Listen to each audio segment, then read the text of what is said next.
आणि ज्या पद्धतीने शिवसेना उद्धव बाळासाहेब ठाकरेंचा जो गड भक्कम होता तो अजूनही भक्कम मी केलेला आहे आणि भावी काळातही तो भक्कम राहणार आहे.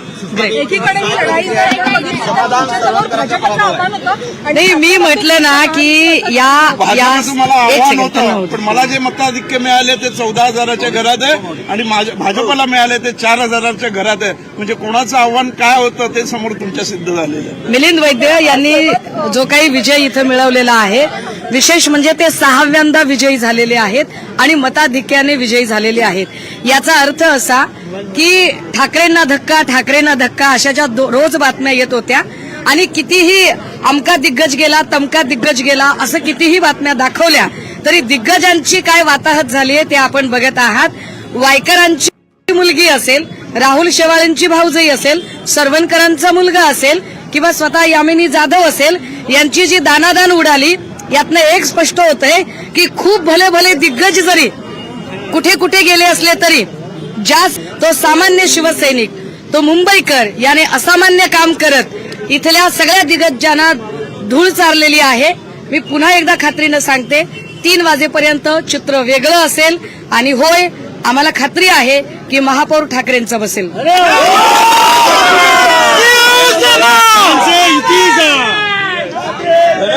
धनशक्ती विरुद्ध शिवशक्ती होती तसा अर्थात ही धनशक्ती विरुद्ध जनशक्ती तर होतीच होती, पण ही निष्ठावंतांची लढाई होती.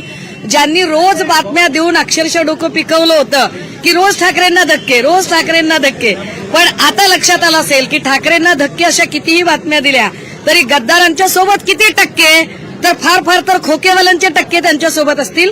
पण सामान्य शिवसैनिक ज्या पद्धतीने इथे महेश सावंतांनी एक लढत दिलेली आहे, मिलिंदजी निवडून आलेले आहेत, आमच्या लोना रावतजी निवडून आलेल्या आहेत, आमच्या सकीना शेख निवडून आलेले आहेत, निशिकांत शिंदेची लढत ही फार महत्वाची लढत होती, ते निवडून आलेले आहेत. नाही, निशिकांत शिंदेच्या विजयाबद्दल एवढंच सांगेल की सरवणकरांना किंवा या सगळ्याच लोकांना धडा मिळाला असेल की तुम्ही कितीही आम्ही इकडे गेलो तिकडे गेलो जरी म्हणालात आणि 2017ची आकडेवारी घेऊन माध्यमांनी कितीही दाखवली की 2017चे एवढे नगरसेवक शिंदेकडे गेले होते, तरी हे स्पष्ट असेल की हे सगळे नगरसेवक हे ठाकरेंची सही घेऊन एबी फॉर्म गेले होते.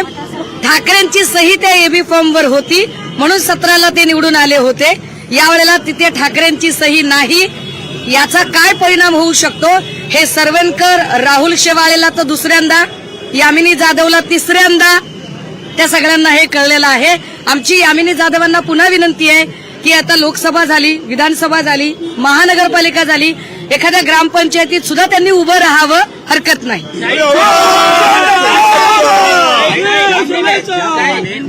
टक्का होता या भागामध्ये आणि म्हटलं जात होतं की भावनिक राजकारण कामाला येणार नाही, मात्र ठाकरेंनी एकदा करून दाखवलं.